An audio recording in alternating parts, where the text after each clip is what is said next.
大家好，我是小青。往面粉里倒入红糖水，这种做法我家3年奶都点面吃。做法简单又详细。首先往大碗里加入300克面粉，加入3个发酵粉，先来把发酵粉混合均匀。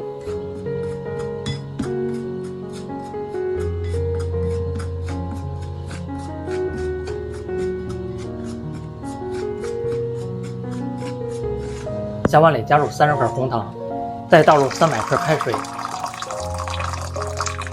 来搅拌一下，把红糖搅拌融化。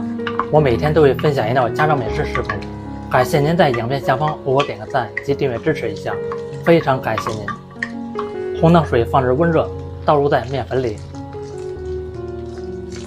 來攪拌一下。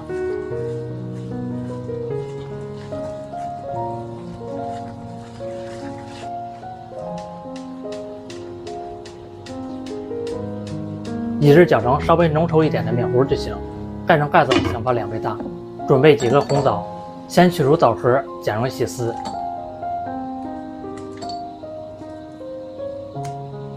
最後再剪成紅棗碎。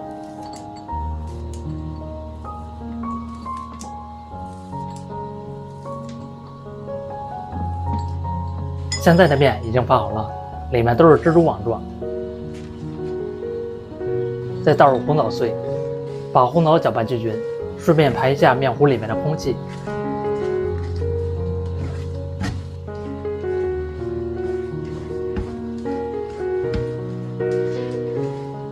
準備2個小碗，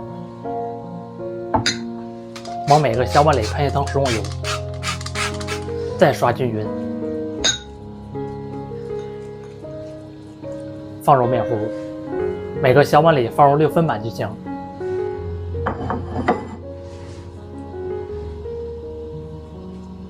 再整理平整。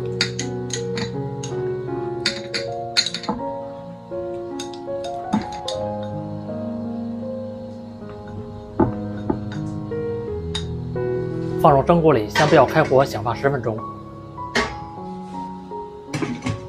10分鐘過後來看看啊，就是醒發到體積明顯變大一些就行。蓋上蓋子，上汽油計時打火蒸25分鐘，蒸熟燜3分鐘取出來。再用刮刀從邊上刮一下，很好脫模。這麼一道紅棗紅糖發糕就做好了，摸起來蓬鬆栩軟，吃起來的口感是那種香甜可口，棗香味非常濃厚，是一道家庭中不錯的營養食譜。按我這樣做比麵包好吃，健康無添加。